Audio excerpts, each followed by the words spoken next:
old news. Check out Newsmax TV, the fastest-growing network in America. It's on all major cable systems. Each night, watch Newsmax TV and see big shows with Sean Spicer, Greg Kelly, Lindsey Keith, Stinchfield, and Rob Schmidt. They're exposing Joe Biden and Nancy Pelosi's surprising agenda. So tune into Newsmax anytime. If your cable doesn't carry it, call them and tell them you can go to another service that does. Or you can download the Newsmax app on your smartphone. It's free, and you can watch it anywhere in the world. Newsmax is also free on TVs like Samsung, LG, and Vizio. And millions of people watch Newsmax on Roku, YouTube, Pluto, Zumo, Apple TV, and more. There's a reason 30 million Americans watch Newsmax TV all the time. Check it out today. Newsmax is real news for real people.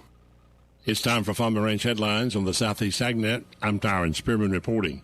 This season, get medieval on peanut white mold with the powerful protection of the all-new Ocala fungicide from Valent USA. With superior staying power, Ocala keeps your peanuts from being conquered by white mold, even under heavy pressure. Ask your local retailer or visit valent.com/Ocala to learn more. The checkoff programs in Georgia, Florida, and Alabama allow the farmers to invest in researchers. This year, the Peanut Commission is going to have their annual research report date on February the 10th. This begins at 9 o'clock in the morning, and they're based in Tifton, Georgia, but this year it's going to be available virtually, meaning that farmers want to listen to it in Alabama and Florida can also join in. The Commission works to wisely invest their peanut farmers' dollars into these research projects. The research projects this year will include everything from peanut breeding, conservation methods, irrigation and water management, as well as pest, weeds, and disease management. So if you're a farmer and you want to hear what the researchers found this year, you can call the Georgia Peanut Commission. That's 229-386-3470. This season, get medieval on peanut white mold with the powerful protection of all-new Ocala fungicide from Valent USA. Here to shield your peanuts from the treachery of white mold, Ocala delivers excellent staying power, keeping your peanuts from being conquered, even under heavy pressure. Stay one step ahead of peanut white mold with the powerful protection of Ocala. Ask your retailer or visit valent.com/Ocala. Always read and follow label instructions. This season, get the powerful protection of the all-new Ocala fungicide from Valent USA. Ask your local retailer or visit valent.com/Ocala to learn more. I'm Tyron Spearman for Southeast AgNet. When it really counts, depend on the source for the latest weather updates, keeping you ahead of the storm. 96.3 FM, 1370 AM, The Source. Fog will affect the area early today, otherwise mostly cloudy with a high of 82 to 85, and partly cloudy tonight, low 63 to 65. Wednesday will be partly sunny, high tomorrow 81 to 84, and Thursday will have some sunshine with a thunderstorm in the afternoon. High on Thursday 80 to 83. From the Florida Weather Center, I'm Holly Holdren.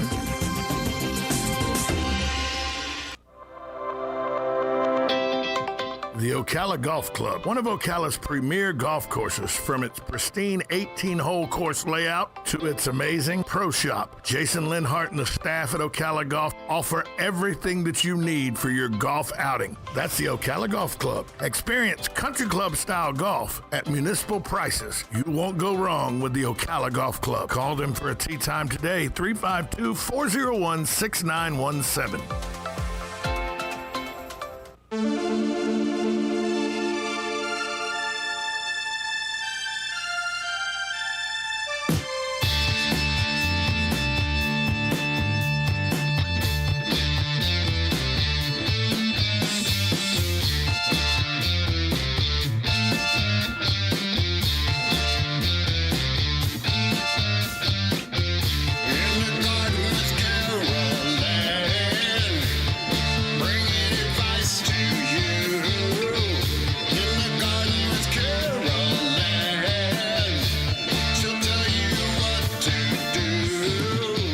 That's right. It is Tuesday morning. That means Master Gardener Carol Ann Baldwin in studio for In the Garden with Master Gardener Carol Ann Baldwin. Carol Ann, good morning. Good morning, good morning. How are you doing this morning? A little warmer than I was last week. Yes. Now we're in that screwy season. Yes, we are. Where we got thunderstorms and it's cold and then it's foggy and then it's warm and then it's going to be, now it's warm and then it's going to get colder again this week. And it's not sure what it's doing. And, there's going to be a thunderstorm again on Thursday, which will, by the way, that'll be 3. That'll be number 3. Yeah, that's what I'm hoping for. That last one was exciting. Whew.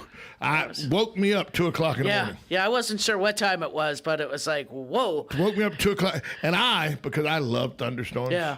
Oh, you stayed up and watched it? I went out and sat on the front porch. Yeah, watched it. Watched it for like an hour. Yeah. But got a little wet because it was blowing. It was blowing east to west. Yeah. And the house, the front porch faces the east. Oh, okay. So you had to come right in. Yeah. But I got enough rain that,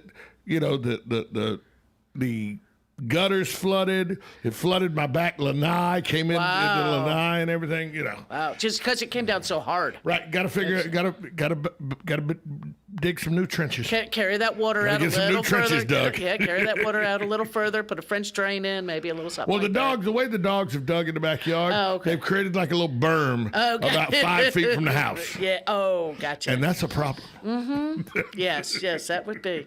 That would be. Yeah, it's. I think I had, because the early part of the day, I think I had said to a friend that I had gotten like an inch and a quarter.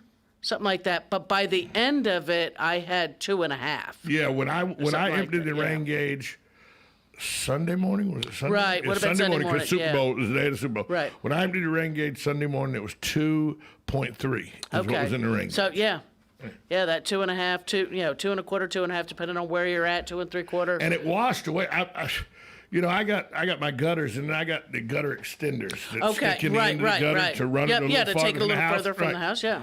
2 of those pushed off in the ditch line. Yeah. Pushed off the drain pipe.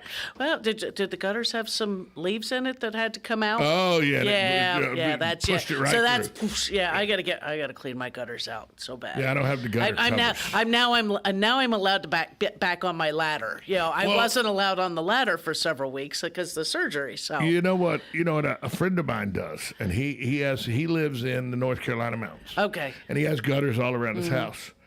And he twice a year, he cleans his gutters because the leaves collect. Right. And you know what he does with that wet, moist, nasty leaves Throws from the them gutter? in the garden or in the. In his compost pile. Yeah. Oh yeah. Well, it's already starting, right. And it's amazing. Your gutters are way off the ground. Yes. How many times do you find earthworms in there? A lot. It's like, how do earthworms get there? Well, because bird droppings are there. I get that and birds, drop a piece up or whatever, and it's just like, how do you have earthworms up there? Some of the best red wigglers you could find, are up in the gutter. Yeah, or up in the gutter. It's like, if you want to go fishing, you need some red wigglers. Go clean out the gutter. Go clean the gutters out. Yep. With a rain like that, though, where we got 2 1/4 inches in less than 24 hours, how much of that actually benefits us and how much of it actually does damage by washing stuff away? It does wash a lot away. If it would have started out, if it would have been easier storms, throughout the day, where we got a little bit and it stopped, it got a little bit, that would have been better. I think the early ones that we got, some of that might have caused some runoff. That what happened in the evening, if you didn't get the real heavy downpours, that probably soaked in because it had a chance from earlier to moisten that ground, because dry soil doesn't take water. No, it's hard. Yeah. It's got to soften up. Yeah, it has it right. It has to absorb. Just think about a flower pot that you've forgotten to water, and you go to pour water in it, it just runs right out. You have to actually set it in a bucket of water, let it bubble up and get out all that air, and then it'll take water. Same thing with the soil. So we probably had a lot of runoff, a lot went in the gutters. I mean, if you look at the end of your street, if you have that little swale, where, the storm water goes through that first, and you look at all the leaves that carried into that, then you can see how much water ran off. You look at the sides of the roads and see how far they had filled up by all those the leaf line instead of the tide line. Right. You have a leaf line there, and that's how much has run off and filled in those areas. That wasn't just from coming down, that was the run off, and that's... It's very difficult in my neighborhood where I live. And I'm not going to say the name of the neighborhood because some moron would come over and I'd have to say hello and Right. It wouldn't be nice when I say hello. No, I don't say. it's not a I'm not nice when I say hello. But anyway, the neighborhood I live in, we got 4-foot deep ditches. Okay. So we don't get the leaf runoff that goes out into the road like some people get and everything. Right. But we do when you look at the ditch line. Right. You When can you've still got see where the water. and it was about 1.5 feet, 2 foot tall. Yeah. So there was a lot of water. And see, the subdivision I live in flows downhill from the top entrance to the subdivision to the bottom of the subdivision. Right. And I live at the bottom of the subdivision. Oh, see, I'm on the top. I'm on the top of my hill. So or everything runs towards our house. Yeah. See, ours does sort of like this, and there's actually there's a swamp on the next block. On ours. And one of the retention ponds for the neighborhood butts up to my back fence. Oh, yeah. So, but we have a big cow pasture that separates. We got our back fence, then the retention pond. Right. And the retention pond's probably 40 yards, 50 yards wide, probably 80 yards long. Okay, about the size of a soccer field or so. And probably 10, 12 foot deep. Right. I mean, it's at the deepest. It's Right. When somebody's in the retention pond, yeah, I can't see them from my backyard unless I'm back there at the fence. Right. That's how deep this retention pond is. That's But it butts up to next to a big, and when I say big, I mean, probably 60, 70 acres of cow pasture. Okay. So I mean, and that's and I forget the figures. Somebody may know them. That it's all mathematics. These retention ponds. Right. Oh yeah, it is. And it's like how do you figure out how much water you're putting down on, say, just an open pasture area or a large grassy field? Right. Say the sports field at the local high school or something like that. How much water does it take there to make an inch of water going down into the aquifer kind of thing, that filter? And that's what all those retention ponds are. They collect the stormwater from the neighborhoods, off the streets, and it perks through a little more slowly. Some of them actually hold it quite a bit, especially if they're nearer to some of the highways. The one over off of 31st/32nd, 42nd, get all the streets there that all add up into one. And you see that some of those hold more water at different times, and they're designed to do that. Same with that recharge, that water recharge park. Oh yeah. That's in Ocala. That used to be part of one of the golf Pine courses. Oaks. Yeah, Pine Oaks Golf Course. Right. They're designed. I mean, there's engineering involved in order to filter that water naturally as it's going down to the aquifer. Well, the ditch lines, you take them for granted at Ocala Golf Club, which is in between 36th and Fort King, and 25th, Fort King and Silver Springs, and 25th and 36th. That's the golf course. There, the pond there that's on number 5, it has a long ditch line that runs down the entire. It starts back at the number 3 green and runs down all the way down number 4, crosses number 4, and empties into the pond on number 5. People think, well, it's just a ditch line. No, it's designed because of all the leafy material and everything. To carry it the filters. water. Yeah, it carries the water and filters out debris on its way as well. And then the pond has 2 bubblers in there to keep the algae. They keep it, right. And that pond, I've seen it where it was as full as about to come onto the 5th green. And I've seen it empty where there may have been an inch of water they can't out in the turn middle. that. They can't turn that bubbler on to keep that water perking. Right, but they use that pond. That pond always has water in it. There's another one that always has water in it right behind the number 1 green. Right. And then in between 12 and 13, there's a huge, massive retention pond that, by the way, has 15 to 20 foot tall pine trees in the retention pond. Right, because again, that helps to filter out some of the toxins, or for the lack of a better word, the impurities that would be going. When Irma came through, that pond between 12 and 13. You could see about 1.5 feet of the pine trees. Other than that, it was full of water. Right. but it all is scientifically designed to filter all that water. Yep. Remember, that area of Ocala used to be a huge floodplain. Right, They used to close Silver Springs Boulevard when it would rain hard. Well, you figure you're by the springs, you're in that swamp recharge discharge area, and it's been built on. Yeah, it's there's Marshall Swamp. You get heading out. There's concrete slabs that block up. People forget. You pour a 30 by 60 concrete slab, you've just blocked off a 30 by 60 spot to the aquifer. For water to be able to escape, and the asphalt parking lots and streets and things like that sometimes living on a dirt road's a benefit, except that it washes out frequently. Yeah, something about that washboard just mine's not quite. They keep mine pretty good though. I've always, every time I've lived on a dirt road, it's been an unincorporated dirt road. Okay. Oh. So unless you know somebody with a box blade. Right. No, mine have been maintained ones. Sometimes you have to call them, but no, the one I'm on is pretty good. But a rainstorm like we had then has its benefits. But it has its problems as well. It does, yeah. Anytime we have all that heavy rain, especially when we have not had any significant rain where the ground is dry, it does have a lot more runoff, and that's why this is a perfect example of why we don't wait for rain events to put down our fertilizer, to put down our insect control, to put anything on the lawn, because you don't know, are you going to get a 1/4 inch of rain, which would be perfect, or are you going to get 3.5 inches? Because then it washes into the drain. It's just gone, and number one, it becomes a pollutant. Number two, you wasted your time and your money, and you can't put it back down legally until that time period has passed. So it's best to wait.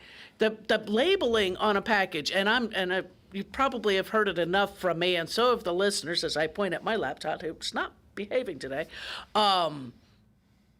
That the label is the law. The label was put there to protect you, our environment, your family, your friends, and everything, and to not waste your money. You can't go and throw fertilizer out. It rains hard, and then you go out the next day and redo throw more fertilizer out. That's against the law. You're not supposed to do that. And we know it happens, though. We do know it happens. And they tell you right on the package, make sure you have a 24-hour period without rain. At least 24-hour period. That they'll tell you. So why waste your time and money? Let alone if you don't care about being a good steward of our environment. Right. Why waste your time and money? Fertilizer's expensive. It is. Let me ask you this question, because a lot of people, you brought this up about dry dirt, dry earth. Right. A lot of people, I know for a fact, a lot of people on Sunday, I saw it in my neighborhood. I saw it in different neighborhoods. They immediately, after the rain stopped, it became a good day. We had rain, so everything's wet now, so it's a good time to start a fire. Oh, because yeah, we need they to can burn, go ahead we need and to burn garbage. all that stuff. Yeah. Everything that came out of the trees and this and that. It's time to burn it. Yeah, and they think, well, it rained so much last night, all the vegetation is now safe now. Right. How correct or how wrong is that? It's at least it's safer than it was, as long as it wasn't. Was it windy on Sunday? It was not. Okay, as long as we didn't have the wind, they were probably okay, especially if they're using a proper pit or barrel or something like that. Your stuff was wet, so it made it a little harder to burn it. You probably people had do it with smoke gasoline. And that kind of stuff. Yeah, or you end up with that nice smoky fire going on, chasing everybody through the neighborhood. A lot safer than what it would have been a few days earlier when it was dry. There's still dry conditions. There's still dry areas. Right. There's still underneath that leaf litter in that empty lot behind you, or that wooded lot behind you. Ember gets may still be dry up underneath there, depending on how thick that was. So, anytime you're burning, you have to use caution. But I'm pretty sure that the fire risk was down. I mean, I think we all kind of wait till, it's like, I can't burn. It's been too windy. It's been too dry. Oh, look, we had rain and it's not windy. I can go ahead and clean up the yard. And if you're one to burn that debris, I guess it's as best a time as any kind of thing. I know sometimes with the forest line and all close to houses, I know that just because it rained last night doesn't mean that those pine trees and palmetto bushes are any less dry than they were before. Especially with it being that we've had a cold enough winter that things have burnt, have gotten crispy because of the cold, and so there is dry, tindery kind of things that can ignite quickly. Right now, so long as you're being, and as with anything, careful of following the regulation, because you're supposed to be away from your fence line, you're supposed to be away from your home or any other outbuilding, away from your neighbor's home, away from the road. So many places, if you follow all those things, guess what? You have a barbecue pit. That's all you have. You know what I have? You have a big hole in the ground. I have 4 foot deep runoff ditches. Yeah. I use one of my runoff ditches for where on the side of the house. That's where the burn is. Everything gets the trash pile, the vegetation trash pile gets put there. Right. Then about once a month it just disappears. Put some newspaper underneath it and got a little teepee going on because I built it up into a teepee shape. So you got a little air going in there, and so burn it up quick. And if you're prepared to take care of that stuff, sort of in a. We're not going to have a bonfire and shoot the flames 8-10 feet in the air. That you've actually got it planned, got it controlled, where you're keeping this something you're nearby. You're not. I got the hose out there with the embers. You're sitting back. You're sitting back and watching it. You have somebody there. You have your shovel. You have a metal rake to try to keep that contained. And being alert and cautious. I will tell you this. When I go a couple months without burning and let the vegetation take back over, the grass in that area is amazing how rich and vibrant the grass is in that area.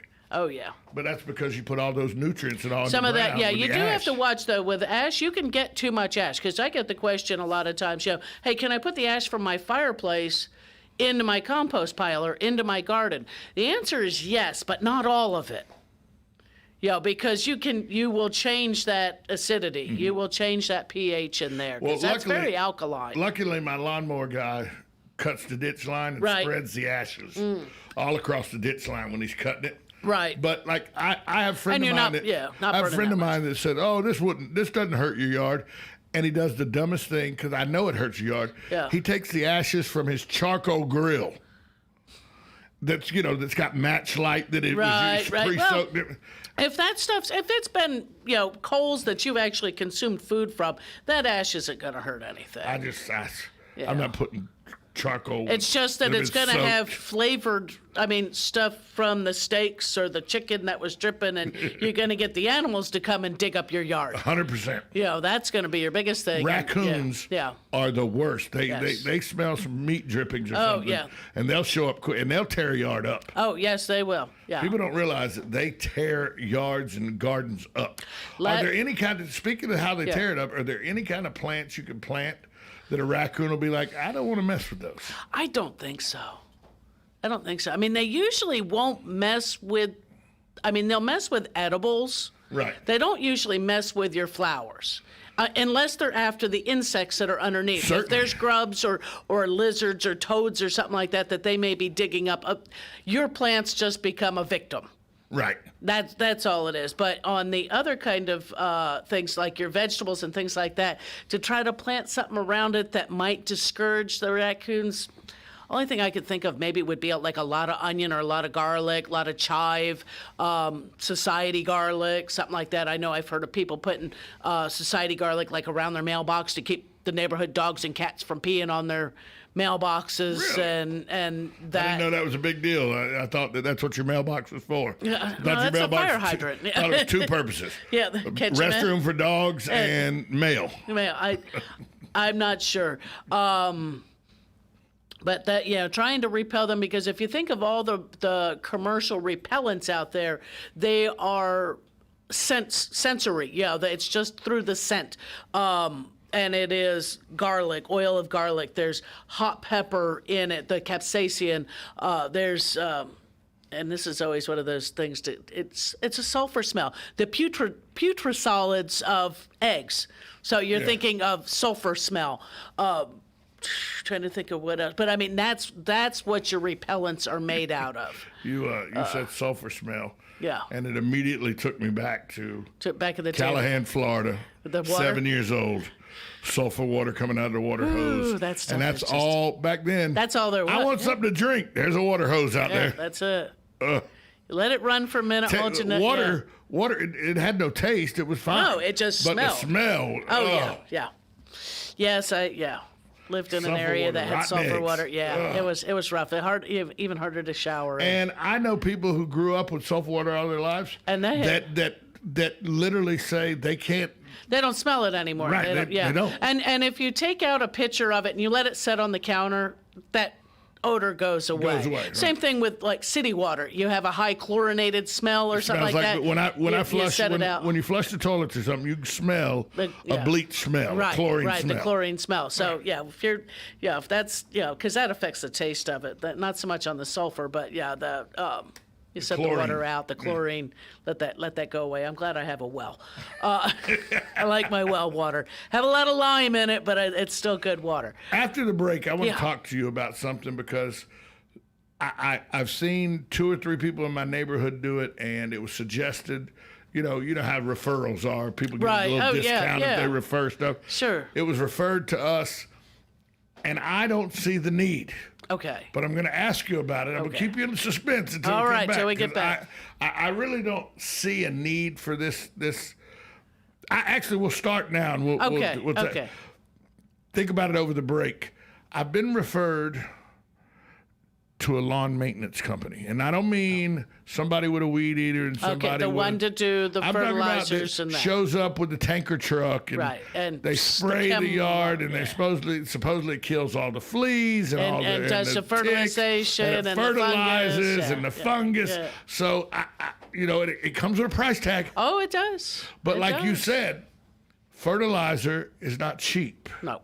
And when you weigh it versus the time and effort it takes to do your own yard, I want to talk to you about that because I think that I see it more often now. Back in the 70s, only the wealthy people had the people that came and did their yards. Oh, well, the other people didn't bother to fertilize. But my dad fertilized our yard, but he did it, and he didn't even have a spreader. He had the fertilizer bag under one arm, and a hand, he's throwing it like he's feeding chicken. Yeah. That's how he fertilized the yard. And, he'd just walk back and forth in the yard fertilizing.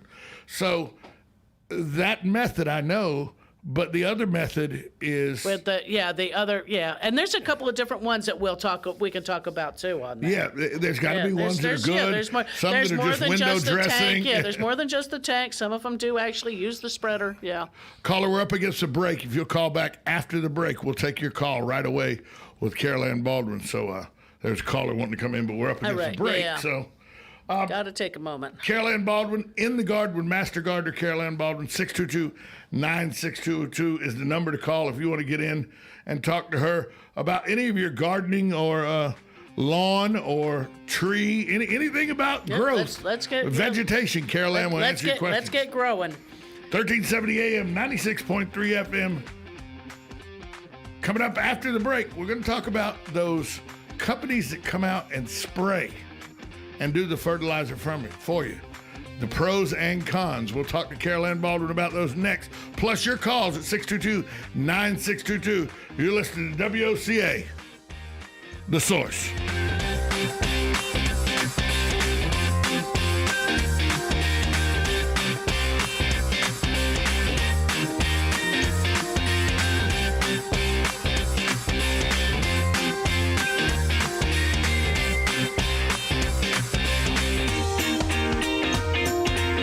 Broadcasting from the Paddock Mall Studios, this is WOCA, Ocala, Gainesville, The Villages, 1370 AM, 96.3 FM, The Source.